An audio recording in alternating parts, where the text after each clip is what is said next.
Oh, already? We're already it's the beer booty clapping already. We haven't even got started. Anyway, thank you everyone for joining us today, and welcome and thank you to all of our new subscribers. You guys are awesome, and the YouTube is growing exponentially. I'm super excited about it. You might have seen me out in the other chats trying to get more involved and show some love to the other streamers. And yes, you can donate 7,000 on our website. It's the Hezbollah post fund. So if you guys need a piece of Hezbollah posted, please head over onto our website at ddgeopolitics.com. And you'll see a special button just for $7,000. But also at our shop, or our website is our shop, where you guys can grab some merch. I pinned the link in the YouTube comments. You guys can give us suggestions for more merch. We have the Russian administration is stylized as GTA and a bunch of amazing original artwork, free shipping anywhere in the world, no taxes, no tariffs, etc., etc. Chris, how are you?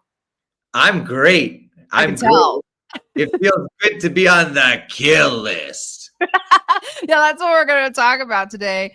Obviously, Chris is we're finally made it, Mom. We finally made it. Also, guys, make sure you follow our large account on Twitter. I'm doing my annual autistic church posting, where I post videos of my favorite churches from around the world. It's like my favorite thing ever. But before we get started, and also I keep on talking about this book. You guys, Americans especially, need to read this book. Who Are We by Samuel P. Huntington. I don't know, man. I think it's very enlightening. It's kind of blackpilling me a little bit more, though.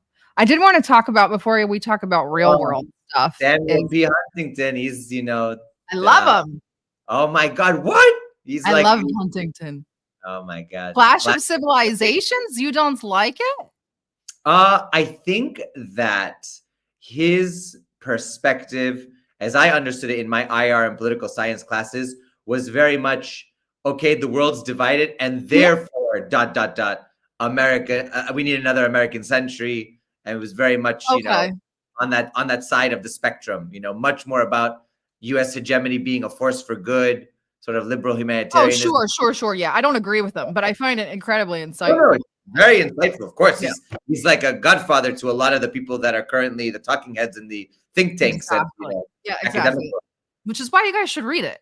And also, before we get into like real life, I want to ask you and our viewers: have you been paying attention? And this is the only I'm going to tell you the only reason why I'm bringing it up on this show. But have you been paying attention at all to the Candace Owens streamer drama that moves from sort of like there's Milo involvement and Nick involvement and a little bit of Tim Pool involvement?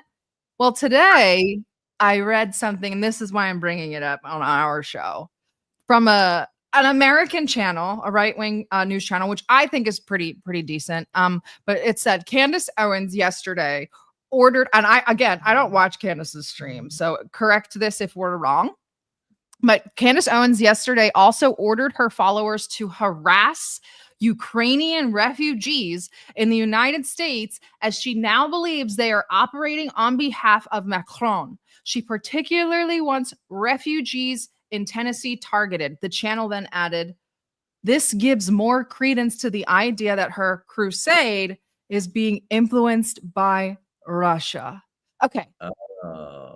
Let me really quickly, guys, if I have any fans that are followers, viewers that overlap with Candace, please do not harass any Ukrainian refugees or anybody for that matter, especially on behalf of a streamer. And as far as I know, and I'm sure Chris will probably buttress this up, is that Russia is not influencing Candace Owens. Niet. So that's why I wanted to bring it up. It's like this very, like, I don't know that, first of all, especially in the world of streamers, Russia is like a year or two behind like the cutting edge of streamers. So there may not even be on to Candace yet, but I promise you, this is not a Russian op. It's not. but it's funny. But that's the only reason why I bring it up. And I guess maybe they'll try to intertwine it more. Remember, I mean, she did say at one point the reason why there's no peace in Ukraine is because of like me or something, or like something about her was like stopping peace in Ukraine. It's lunacy. But I guess I just want to reassure people that Candace is probably not being paid by Russia, and do not harass or target Ukrainian refugees, please. My God. Like, what the hell? I can't believe this needs to even be said. Also, I thought this was amazing. Marco Rubio thinks that I didn't know that Calibri was a woke font. And I'm not a Times New Roman kind of girl. I mean, I don't know about you, Chris, but I am not a Times New Roman. It's stuffy. It's not nice to read. It's just, I don't like it. I'm 100% Times New Roman. It's just my academic background. There's no other font that I like. Every other font like hurts my eyes. So Times New Roman all the way. But I did find it interesting that Calibri is being listed as a woke font. Right. I would have thought Helvetica would have been the woke font, not or Arial.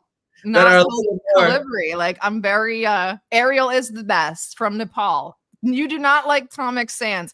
If you are a Comic Sans enjoyer, please remove yourself from this channel. No allowed. Seriously. All right. Well, before we get to Chris's award-winning debut on the Myrotvorets kill list, we'll talk about. I told you guys last time when Chris was absent that I would go over the Putin in India, which was a big deal. So Putin visited India for a 2-day visit to New Delhi, his first trip since the SMO, the beginning of the SMO. And it coincided with the 23rd India-Russia annual summit. Obviously, he was invited by Modi, and they also celebrated 25 years of the India-Russia strategic partnership. This was a big deal. They made it into a big deal. The visit occurred against a turbulent geopolitical backdrop. Putin arrived fresh off rejecting a U.S. proposed Ukraine peace plan. I do have some clips from his visit. I really want to get your insight on this trip, Chris, and if there's any reaction inside of Russia. It seems the Indians are not happy with Trump. Here's what Putin had to say about their allyship. It's very simple. To achieve freedom, we must use lawful means only. Any actions involving criminal methods or those harming people cannot be supported. This has been decided long ago. As you have correctly noted, Russia has repeatedly faced acts of extreme terrorism throughout its recent history. In these matters, India is our full ally, and we completely support India's fight against terrorism. Well, you have already asked me to characterize other leaders of other countries. I do not think it is very polite. You know, now we're working with Prime Minister of India, His Excellency Narendra Modi. Indeed, we have very trustworthy and friendly relations. He is a very reliable person. In that sense, I'm speaking very sincerely. India got lucky. He lives India. I'm talking to him and I know him. I hope he won't be cross with me. I'm just saying what I'm seeing and what I'm thinking. It is very pleasant to me to talk to such a person of integrity, you know. What was the news like in Russia on Putin's trip to India? Listen, overall, you know, Russia has a long-standing relationship going back to the Soviet Union with India, long-standing ties, historical ties. And I think that the trip is highlighting the fact, going back to that famous picture that we saw from the SCO just a few months ago of Putin, Modi, and Xi, that India remains an important partner and a strategic player for Russia. And also, there's a kind of balancing act going on: Russia, India, China, Pakistan, and all four actually are kind of connected in ways and very interesting dynamics. So there's a sort of balancing act. Of course, India is a major importer of Russian petroleum products, which has been targeted by the Trump administration. I think that there's a lot of movement and talk about what this means overall for some interesting ideas and novel ideas that have been floated, including bringing Indian workers into Russia. which has been, received positively and negatively depending on who you ask. But overall, I think that there is great movement in understanding that Russia is deepening its ties in India. RT India opened up. Yep, big deal. Yeah, huge deal. I mean, there's no more in RT America, but there's a RT India now. So just to show you the power and the force, I think that Russia is going to have a major role to play in shaping India in the years to come, especially in the economy, in information war, in military technology, which has been an ongoing level, area of cooperation as India develops its domestic military production. So I think that there's a lot to be said here. Ultimately, there's a broader regional situation that has to be addressed vis-a-vis India, China, Pakistan.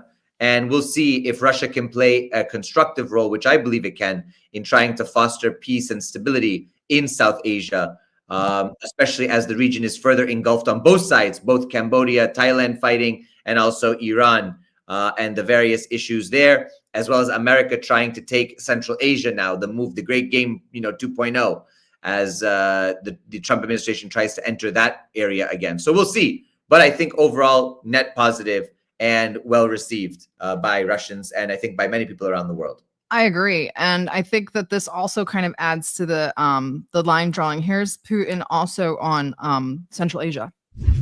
And Afghanistan is not an exception, considering that for decades this country has been embroiled in a civil war. It's just horrible. But the Taliban clearly controls the situation in Afghanistan, and this is evident. Here's what needs to be said first, and you have to accept it because it's reality.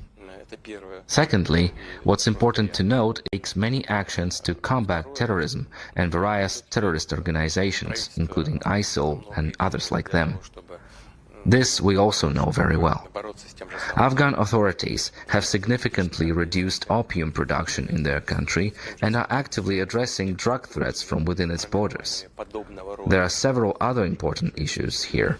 The main point is that in order to influence events happening in the country, you must stay in contact with the current leadership there. Exactly what we are doing. This gave me a vibe that he was kind of calling out the United States a little bit. 100%. Or call back to them, that sort of, opium production is at an all-time low. In order to, kind of work with a government, you have to communicate with them, which Trump refuses to do. He wants to steal their bases.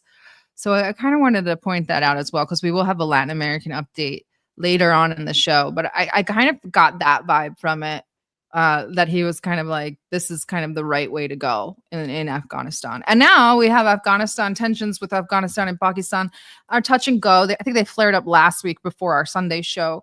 And so that's another conflict that Trump has taken credit for ending. It's clearly not. As Lavrov said, he refuses to address the underlying issues. But then on the other hand, with Pakistan is a dual ally of the United States and China. So how does this kind of work? It kind of is I'm really not a fan of Pakistan, the state, not the people. The people are fine. The state. So they're very they're like a slippery eel. So how does that like factor into all of this? Well, the main issue is the Pakistani intelligence service, which of course has for a long time been under the sort of control of the U.S., or at least openly cooperating with the U.S. and basically doing the U.S.'s dirty deeds in the region, including of course supporting and creating the Mujahideen, then of course supporting the Taliban, then fighting against the Taliban, then doing this and that. Of course, we remember that supposedly bin Laden was found in a safe house outside of Islamabad and was there all along for nobody knew except somebody who, finally this doctor knew, and then the text, who knows? The whole story is convoluted and crazy. But the main thing is that Pakistan has a longstanding deep intelligence tie to the US and also to the Gulf states, to a lot of the regional network, has also its own domestic issues with the Pakistani Taliban, which has been influenced from outside actors. Very interesting. These countries have dual, sort of playing both sides. Yeah, which is a cool thing. Then, of course, you have the Baluchistan issue, which Pakistan and Iran embroiled them to, and they also almost went to war, if you remember, just a few years ago. Then we have Afghanistan reaching out to India, trying to bridge their diplomatic relations over Pakistan, Pakistan freaking out.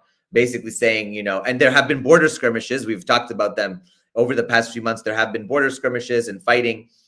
But it should be said that the Taliban has been trying to rebrand itself as a responsible, stable state actor and trying to sort of ingratiate itself, at least with the regional powers first, China, Russia. Russia has not openly recognized the Taliban government as a legitimate government, the first one to do so diplomatically. I think China will follow suit soon because there's trillions of dollars of business and wealth in Afghanistan. The Taliban knows that it needs cash. It's under heavy sanctions still. It's not allowed to access its foreign funds that are locked in from the previous Afghan government. And of course, the jab at opium production, which of course soared to new heights. Very interesting if we were to put it on a chart with timeline. Opium production soars once the US gets in there. Meanwhile, what's soaring in the US? The profits of some pharmaceutical companies, you know, like what was it? Pfizer, right? Yeah, so Pfizer, the Sackler family, right? They're making enormous profits. It's going sky high. We have the opioid epidemic. Then US leaves Afghanistan and slowly opiates disappear and fentanyl replaces them. Very interesting. You know, you got to have a replacement there. So I just want people to understand that as we know, and even many have commented on this, the United States government was openly supporting opium production and protecting opium fields, poppy fields from destruction, which the Taliban was radically against. So once again, drugs, CIA, intelligence, military, you know, the dark side of empire, or maybe the only side of empire, really. It's the only side that ever existed and ever will. So in the broad scheme, I think that it's important to understand that Afghanistan will play a major role. And Pakistan and its intelligence service will continue to try to bridge, and it will try to be like Turkey. It has a similar policy to Turkey. Let's play both sides. That's why Imran Khan, let's not forget Imran Khan. That's why Imran Khan eventually was brought down, because he wanted to go more multipolar. He wanted to go more towards the Russia-China camp and the, you know, ruling elite. You know, once you overstep your boundaries with the military, they bring you down. And that's what they did to him. So keep a watch on that. I know. And you've been traveling a lot lately and not that online. And maybe the viewers can also chime in. I've been noticing a lot of bachabazi videos lately. Oh yeah, they're coming back again. They're back again. And I'm like, oh, you know me, curious. Yeah. And I'm like, okay, first of all, let me be clear. The degeneracy was occurring under when the Taliban wasn't in power. That's when bachabazi was at its height. I mean, Correct. I have about it. They saw it. I have friends that say they would hear the little boys screaming, and they were told, you know, you just got to deal with it and look the other way. Yeah.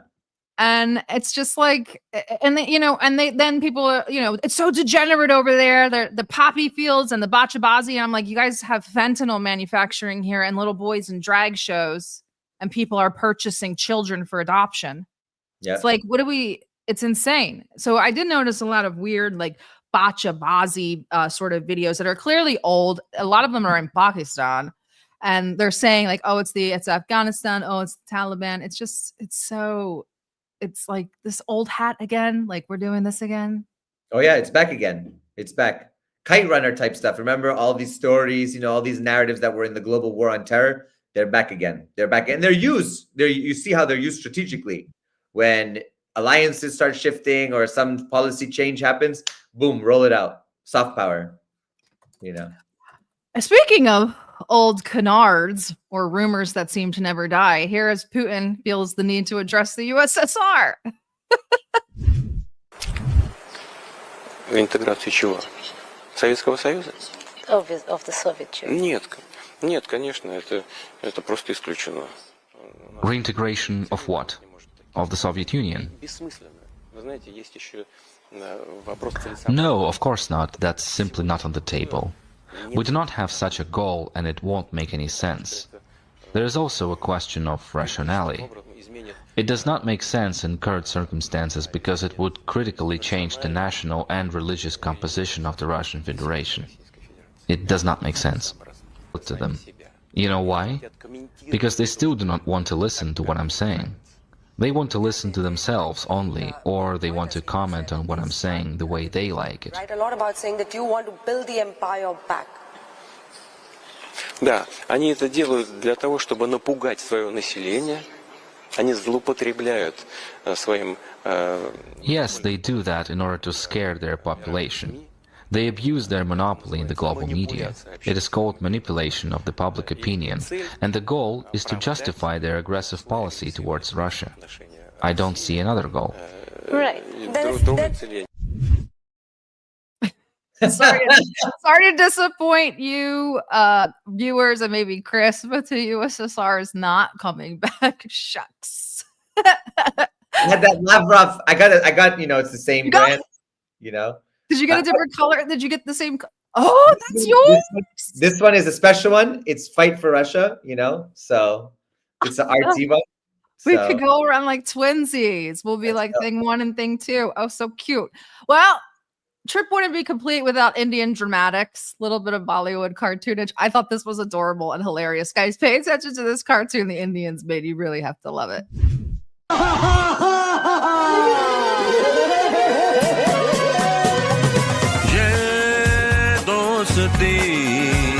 हम नहीं तोड़ेंगे मुश्किलें आए मगर तेरा साथ ना छोड़ेंगे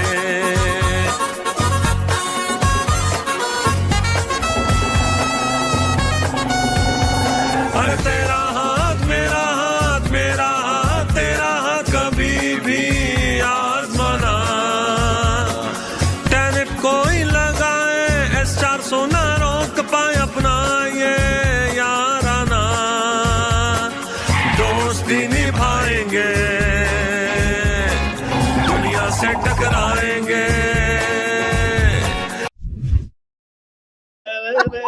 Wow, it's still Mexican. Maybe if there are any Indians in the chat, they could tell us what the song was about. But I had to play it because Trump was pumping gasoline and Modi kissed Putin's hand.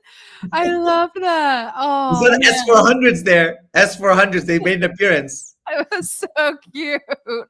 I loved that. That was a nice thing. Anyway, now. From that to, I guess, some bad news. Terrorist attacks all over I think they're terror attacks. So the first things first, I don't have a lot of information, so hopefully you can fill our viewers in, but we do have a clip. The Ukrainians seized another tanker. Here's a clip of that.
What are we doing here?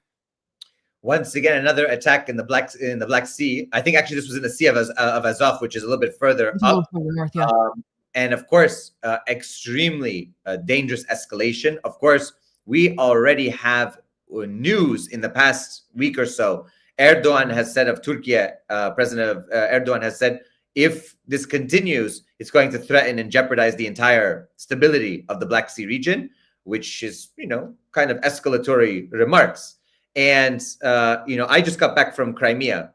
Mm-hmm. When I crossed over the Kerch Bridge, I finally had the chance to cross over the Kerch Bridge twice. When I crossed over, the place looks more fortified than D-Day. There are Czech hedgehogs on land and in the water, rows and rows deep, to prevent these things from hitting the bridge, hitting other boats. They put barges out. They have one of the most amazing things was they have movable panzer systems on rails. It's like rail guns from World War I and World War II, which I was obsessed as a kid because I was that, crazy.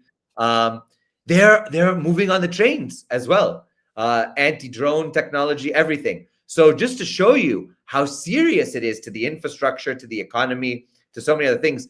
The problem is these pose an enormous threat to the economic stability in the region and trade, open trade in international waters. So there's not much information. I saw the video as well when it was released. I forget what flag it was under. It wasn't the Russian flag. It no, was the Russian flag.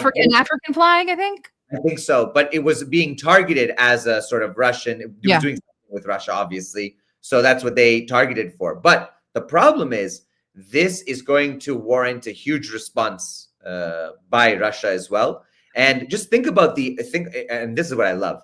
Those Greens and environmentalists who are all fawning over Ukraine, think about the ecological damage that this does. These tankers go down filled with, hundreds of thousands of gallons, or liters worth of fuel, the environmental devastation from chemicals, who knows what it was carrying as cargo.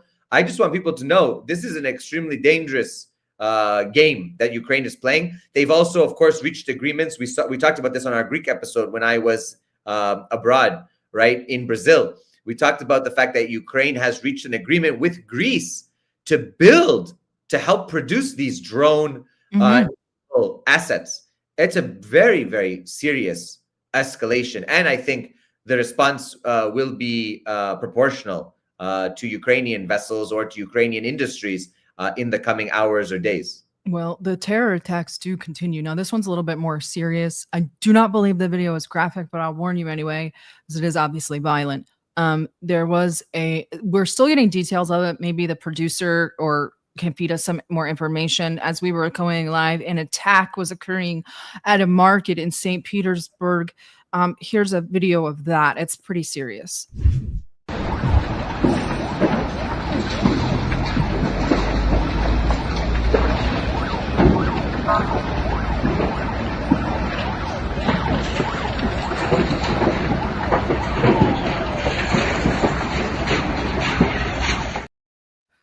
When I went live, I had heard that one person had passed and there were multiple injuries. I'm not sure if you have any updates from local news.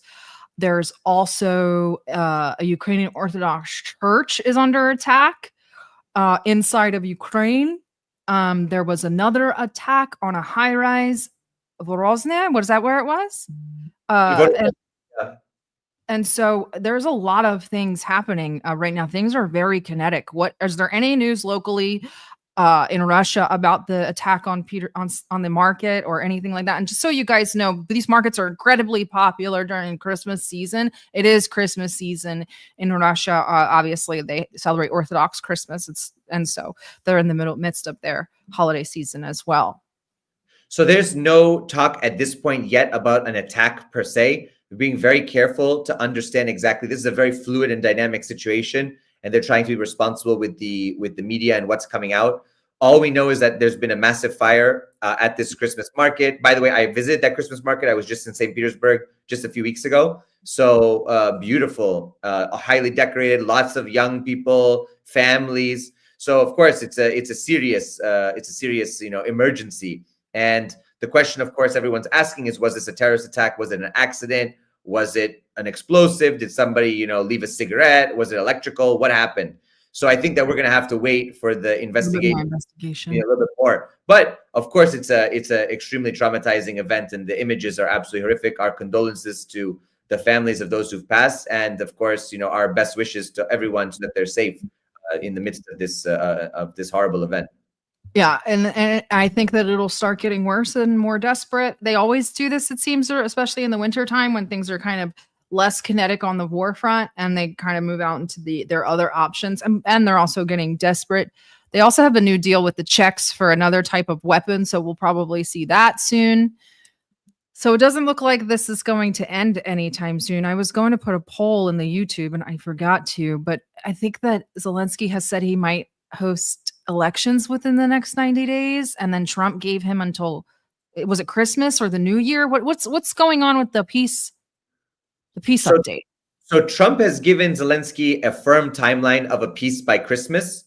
He wants to it's kind of funny. He wants to basically do his World War I Christmas truce. He wants to be able to say that on Christmas he's gotten peace in Eastern Europe. Not going to happen. I'm sorry. I just want to let everyone know. I don't predict it. If it happens, people should bet on it. They're going to be so rich. But I don't think it's going to happen. A lot of stuff is moving. As you said, there's a lot of kinetic action taking place across. I was just in Crimea and there were drones flying. There were drone alerts. Things are up. We're going to have some videos from there as well, from some recent attacks on civilian infrastructure. But I think that Zelensky now has tried to acquiesce to Trump and to please him, basically saying, okay, I will hold elections within the next 90 days if you can give us security guarantees. Right. And what are those? Can you elaborate on what those are? Because I don't know. I think the security guarantees, once again, are a combination of the presence of European/NATO troops within Ukrainian territory and the possibility of some formal, basically Article 5 type relationship with the United States or other European partners to be able to protect Ukraine should it be attacked once more. But once again, this is happening in a vacuum. This cannot be agreed upon unless the Russian Federation also agrees upon it. And they're saying it's just not happening. We've got to address the root causes and the root problems. Still, people are not addressing a lot of the issues that will linger. The language, the religion, the Nazism, the politics, the traditions. Can we do May 9th again? Decommunization, the military size. There's so many things. This is going to be months and months worth of negotiations. I get it. Everyone's excited. Witkoff and Dmitriev are going back and forth and trying to figure this out. But the main thing is that there's a lot of things at play and business won't solve it. Now, of course, it is very possible. And I think that this is something that we should start to consider, that the US basically, as we said before and predicted in the summer, the US could basically throw off Europe and throw off Ukraine and basically say, you guys deal with it. This is now your war. And the problem with that is it is more likely that the Americans reach a compromise and a settlement with the Russians, try to renegotiate a bilateral relationship. The Europeans invest themselves heavily in Ukraine, and we could see a continental style war that we haven't seen since the First and Second World Wars. And that means Macron and Germany and some other countries sending troops. We had, of course, the death of a British serviceman in Ukraine. Of course, they're trying to bill it as this serviceman was just providing technical support to a new weapon system. There are boots on the ground right now of NATO countries in Ukraine. We've all along. The problem is that since those floodgates are open, they're trying to ramp it up now. And I think that that's the thing that we should watch out. We should watch out for Zelensky basically being overthrown by the US and, okay, this is a European problem and the Europeans deepening. And that's why Lavrov said, which was shocking because it's the language that I use, you use, Shebo, so many others, but basically said Europe is heading towards a Fourth Reich. The European Union is becoming the Fourth Reich. And that is ultimately the truth. It's what we said all along, that Ursula von der Leyen acts like a Führer more than she does someone responsible to the sovereign states of Europe within a confederation that is trying to take care of its people first. Not happening. So that's what we should. I don't see any possibility of peace by Christmas. And I still think we're a long ways out from this being over. I agree. And the historical illiteracy of Americans doesn't allow them to understand that liberalism is what backslides into fascism. That's why Ursula von der Leyen makes a perfect fascist. So exactly. Anyway, neither here nor there. Well, you said his name, Beetlejuice. Speaking of Che Bose, I guess you got to hang out with him. Whatever. Here's a clip from that. Hey everybody, just meeting my good old pal here, Chris. He's trying to grow a beard. I don't know. It's not going very well for him. But one thing is going well for him is after joining the Myrotvorets club. So thanks to our friends in Kiev. Cheers. Cheers. Welcome to the club, Chris. Thank you very much. It's a pleasure. What are you? I think Shay also took me to that bar, if I remember correctly. That must be where Shay takes all the dates. That's the hangout. Oh, yeah, you guys don't know Shay Bose. He's the Irishman in Moscow. He's follow Shay. Follow Shay. We love him. We love Shay. He's very fun. He's our Guinness chugging best friend. We love him. He is.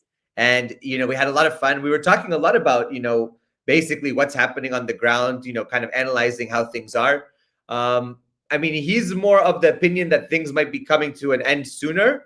I'm of the opinion that it's going to be in the medium term to long term, but we'll see. We'll see. There's a lot of moving parts. One never knows.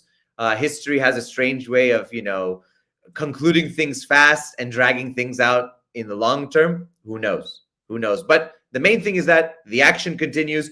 Russia is advancing on the battlefield, and now it's being admitted by the Western press that they are taking territory and territory and territory, unlike any other point since the beginning when they were able to rapidly advance into a lot of that territory to begin with. So I think we're going to see a lot of things coming up here. Well, more importantly, congratulations. How did you find out that Ukraine wanted to kill you officially? I mean, they've wanted to kill us for a long time, but officially want to kill you. Someone forwarded me. TASS actually published it live on Russian media that I, as an American journalist, was being targeted and on the kill list and all this stuff. And so they posted it. I wasn't even aware of this. And so they put the link up there. I found the link. Our producer was able to send me the link, and it was wild. It was wild. And then it went all over the media. I had a lot of support from people here. Thanks, shout out to Anastasia Udaltsova, who's a Duma member, who posted it on her personal channel. And, I know her personally. There's a picture of us together on Myrotvorets. So, of course, solidarity. She's also on there, too. So we got the whole crew. But basically, the messages I've been receiving have been a lot of congratulations. And, it's a very honorable thing. I feel very honored to be on it and to be targeted by the Ukrainian fascist regime. However, of course, everyone's saying, you got to be safer. You got to be more careful. There's some wackos out there. People have killed people on this list. So I'm just taking precautions and being careful as I normally am. But I want to say Russia's winning. Crimea is Russia. Novorossiya is Russia. Hopefully we'll free Odessa and then connect with Prednistrovy. And we're on the move. And just be smart. Don't take any bags from anybody. Like, I'm not taking any bags. No gifts, no bags, no nothing. My God. Man, these Ukrainians are terrifying. Well, and there he is. If you guys want to go check it out.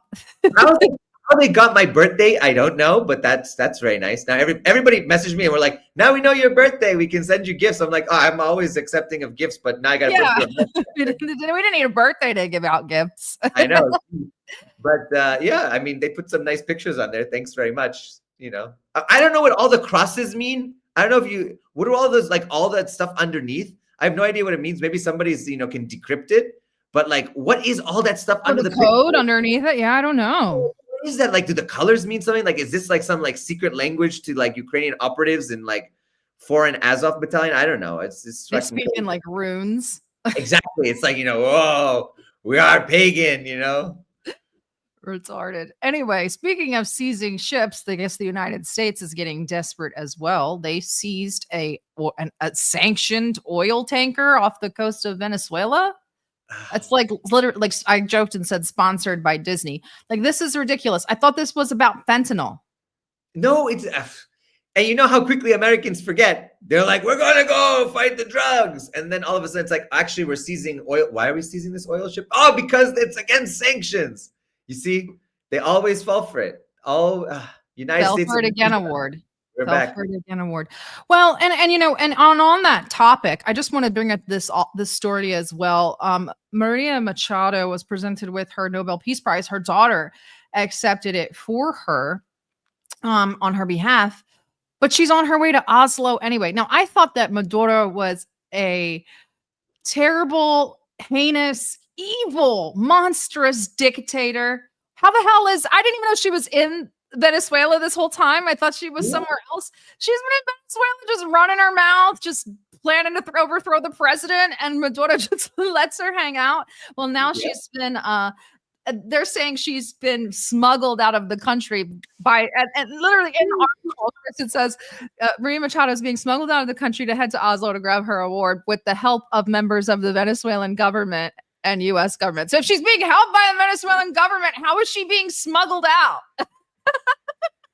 The whole thing, I mean, they're losing themselves in their own narratives, and they're actually hanging themselves with all this rope. But it's unbelievable that people refer to Venezuela as some authoritarian dictatorship when I go to Venezuela and literally the opposition is just like out and about. It's literally like they have more freedom than like most any country, almost as much as the United States. She's literally planning a coup. Probably online. more than the United States. She's planning a coup online with Bibi Netanyahu, and Maduro's like, well, okay. Like, it's just crazy. Wild. It's wild. And also on the topic of Latin America, news coming out this week. You guys know that we are covering the Isaac Accords very in depth here. This will be Costa Rica will most likely be the next one that goes in, and El Salvador. And then today, just before we came on stream, Bolivia announced the renewal of diplomatic relations. This is very important. And if you guys go read the post, I posted it up, the full text, you can see the United States will do a coup in Bolivia. It'll hold for a year or less. And during that year or less, they'll establish relations with Israel. And then the indigenous or the socialists will come back into power, just like because that's who's voted for. And then they'll take the diplomatic relations away. Well, now we're in a period of a U.S. sympathetic government, which I think was actually elected. He's a little bit like centrist right, I believe, corporatist. And so I would expect to see Bolivia enter into the Isaac Accords as well. Bolivia, El Salvador, Costa Rica, maybe Honduras in the next group. I'm going to have to say, and I hate to say it, we're seeing the end of the pink tide. We're seeing a reorientation of the United States' foreign policy and military policy in Latin America again. So basically, if we think about it, we had the 50s, 60s, 70s, 80s, heavy American presence in Latin America as well. War on communism, Cold War, all of it. After that, a shift more towards Eastern Europe, Central Asia, Middle East, North Africa, Sub-Saharan Africa. And then we had the pivot to the Pacific. And now with all of the stuff being embroiled, but also with the war nearing its conclusion in Eastern Europe, NATO expansion having increased even more, by the way, and the Zionist regime having tremendous power, Syria having fallen, Gaddafi fell, Saddam fell, Afghanistan fell. Now it's back again, but in a different situation. I think that the US is basically saying, okay, now is the time to focus on our hemisphere again. So everything's moving back to that region. And now with Bolivia falling, with Lula not as powerful as he once was and not as radical and revolutionary, with a lot of issues, and also with Venezuela under siege, Cuba, I'm sorry to say, I talked to a great comrade who's in Cuba right now and basically said, look, situation has not been worse since the 90s. Like, situation is rough in Cuba. And so it's being strangled. Cuba is being strangled by the US right now. And because of the situation, there's a lot of issues with getting the help that it needs. So Cuba, Venezuela, the only one that seems out of the troika of tyranny is Nicaragua that seems to be doing well, because nobody's paying attention to Nicaragua necessarily. But once the tension goes there, you'll see a whole bunch of stuff happening there. We remember, of course, the regime change operation, the fighting on the streets, you name it. Ortega's an authoritarian dictator, blah, blah, blah. All that stuff is kind of quieted down. It's going to come back again. Guarantee. I'm putting on the hat for conspiracy minute here. Nicaragua's next on the list. Get ready to hear a lot about Ortega, and the Contra stuff's going to come back up, and the ghost of Elliot Abrams is going to come back, and we're going to see the whole thing again. If we're talking about Nicaragua, make sure you guys follow Benjamin Rubenstein. He lives in Nicaragua. He's a great journalist, and he is a lover of Ortega and has met him more than once. So if you want like a decent, follow Ben. He's down there in Nicaragua. I had something else. Peru. Peru has now agreed. Now, guys, Peru also had an indigenous president. If you guys have been following the channel for a while, you may remember I was the president of his fan club and had the president of the fan club for his hat. Anyway, they got rid of Pedro and they put in it's always a female in these Latin American countries. It was Añez in Bolivia. I can't remember her name in Peru, but she has now given permission for the United States to utilize their territory to launch attacks on Venezuela. Yep, there we go. I'm telling you, we are now moving from the pink tide to, I don't know what we would call it, the black tide for I don't know what they would call it, but we're going back into that scenario again of 1970s, Pinochet type people coming back with, a little bit more modern. They're using Bitcoin, they're using this, they're using that.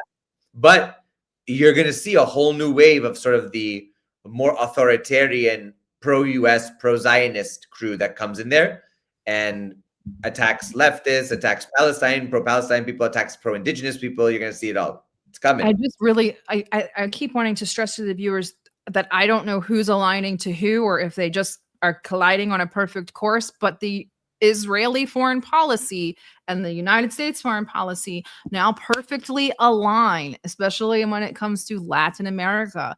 Israel and the United States are both on the same page in terms of getting out of Europe.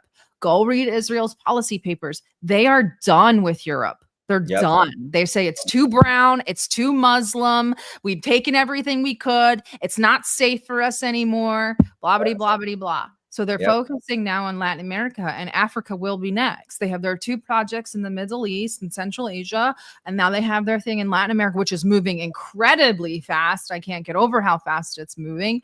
And then they'll have one for Africa. It's like people are saying Pax Judaica. That's what it is. It's Pax Judaica.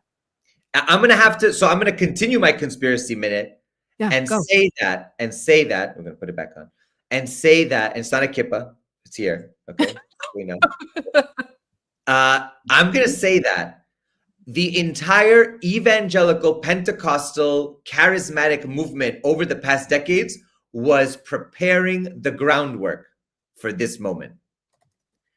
Old Testament, the Jews are the chosen people. Israel is the nation of the Bible. All that stuff comes from that wing of Christianity. So basically, the missionizing in traditional Catholic countries to convert large segments of the population towards evangelical, Pentecostal, charismatic Christianity, all of which are Christian Zionist, prepared the groundwork for the Isaac Accords that we see today. I'm going to say it. I believe it's true. I believe that there's a strong evidence and corollary through history about this. And I just want to say that the same thing has happened in Africa, where a lot of missionaries have gone to preach. And we should be aware that wherever evangelical Christianity has gone with the support of the United States, that has paved the way for Zionism as well to enter the equation. Half of these evangelical preachers are funded by either there's Jewish, Israeli, or Zionist money. It's just we talked about it in depth on our last Wednesday episode, I believe, or maybe it was last Sunday. But yeah, guys, go back to that episode if you want to know about more of the Zionist projects in Latin America. And then we won't go into in depth, but we also had an almost coup in Benin, which against the French-backed government, who's also Zionist-backed. Yep. So they're making sure they keep a hold onto Africa as well. So guys, pay attention to the global South. Really, they're kind of putting the Abraham Accords on a little bit of a back burner. They're saying, "Go F yourself, Europe," and they're really moving full steam ahead with the Isaac Accords. Maybe it's because this is very easy, or just the momentum's really good right now, or I'm not sure. But they're falling like dominoes. It's quite scary. They need propaganda wins. They need Hasbara. And I think that we should report, I don't think we've talked about it yet, the Knesset passed a massive budget for soft power. I mean, we're going to see Hasbara like we've never seen it before at this point. I think the total was somewhere in the hundreds of millions of dollars. $725 million. Oh, it's like, it's almost $750 million, basically. I mean, we're talking about an enormous sum of money that's going to be used to basically propagandize, to whitewash, pinkwash, greenwash, however you want to say, and then to promote influencers, streamers, and those types to basically say, Israel's so great. You're going to have multiple sides. I guarantee you this is how it's going to happen. You're going to have one part of the streamers and influencers that are going to say, Israel's so great. It's a free society. You can come, suck, and fuck whoever you want.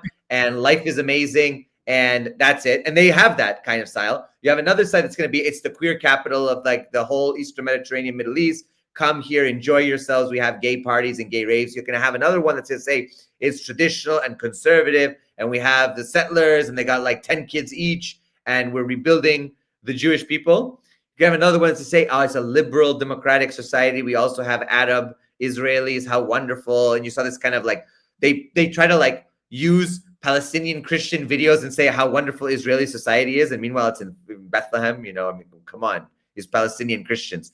You're going to see all of these narratives simultaneous and hitting different demographics. You're going to have the Israelis who are like, I'm in India learning about, you know, yoga and getting and opening my chakras and how horrible it was at the damage that was done to the Jewish people. And we need to heal ourselves and we need to decolonize our minds. And that means they are using that language. It's fucked up. I'm sorry. It's crazy that they're using this kind of stuff. But that's what's happening. Beware that a lot of the liberal kind of like woke language, the critical theory, that stuff is being used by them and reverse engineered to justify Zionism. That's the crazy part. Yeah, there's a lot of inversion going on. We went over it. You weren't here on Sunday, but we went over the inversion of how Alex Karp inverts things. He will say, I'm a progressive and I fight for the working class. And then he's like, I kill people with drones. And you're like, what? Like, it's like just the kind of redefining of words. And even Lavrov has gotten pissed off about it. He said recently he threatened people that are trying to change the history of World War II. Oh yeah, of course. So this weird inversion and the changing of meanings of words. Words have meaning, damn it. They do. And we believe that here. We believe that here on DD Geopolitics. Words have meaning. Words have meaning. Words have meanings. Well, anyway, that's about all I have for you guys. Make sure to try to read Huntington if you're American, called Who Are We? Also, we are in talks to start a series of webinars probably sometime after the new year, which will be stuff where we really focus on teaching topics that people need to understand. I think I'm really going to try to do the first one will be multipolarity, because nobody knows what the hell it means. They think multipolarity means like everybody's in charge at once or something. I don't know what they think, but they think it's like anarchy. Anyway, we will be back on Sunday. Our producer will have better service, and so we'll have a better feed. But other than that, any final thoughts from Moscow, Chris? Listen, I'm going to say keep your eyes on what's happening on the front line. Keep your eyes on the Black Sea. Keep your eyes on some of the negotiation, but a lot of that is just, you know, cover. Watch what's going on in Europe. Europe is the real indicator. Watch what's going on in Brussels, in Paris, in Berlin, in London. And also keep your eyes on Venezuela. They need the attention right now. We need to defend Venezuela from this upcoming possible attack. It looks like it's cooling down. I'm going to have to say it's not as high level. I mean, today it got much more aggressive with this tanker. But over the past few days, it seemed to have quieted down a little bit. It wasn't as aggressive. We'll see what happens. That could be the calm before the storm. But in any case, keep your eyes for that. Shall we go now to the super chats? Yes. Let's do it. Bless up to you too, and happy holiday season. Thank you for always tuning in, Joseph. And thank you for being a member. Guys, please consider becoming a member of our YouTube. I'm figuring out what the features are, but I'm going to like work on discounts for the merch store and like maybe some exclusive stuff. I'm learning. Give me a bit. Okay. I said the one episode we needed help and I only got one email. So you're going to have to bear with me. I don't know what this means, Chris. This is No, it's tell Chris Kalimera from Armenia. Kalimera. Good morning, good day. You know, from Armenia. Thank you so much. Shout out to our wonderful Armenian community. I want to say, when I was in Crimea, I was able to see some very beautiful, historic Armenian churches in Crimea. It was beautiful. We got to travel around Byzantine churches, Armenian churches, very warmly received by the Armenian community as always. Of course, those who know, I fought under an Armenian commander in Syria, one of the greatest heroes of recent Armenian history. So I want to say shout out to Armenia, shout out to our Armenian brothers and sisters out there, and we are in solidarity with all of you, especially after the treachery of Pashinyan and that whole crew. So we continue to support Armenia and its independence, sovereignty, and territorial integrity. Hummus, thank you as always, and also for being a member. Oh, and Jor is a member as well. And here, Wombat is now doing it. I think you could get with Wombat and he can help you decipher underneath your death certificate or whatever that is, your death warrant. Anyway, guys, thank you so much. Enjoy the rest of your week. Oh, here come the Armenians now. There's Vaughn. Oh, here we go. They don't have any of the noodle letters, though. You got to do your ramen letters. Anyway, guys, have a good rest of your week, and we will see you on Sunday as usual. Have a good one. See you then. Take care.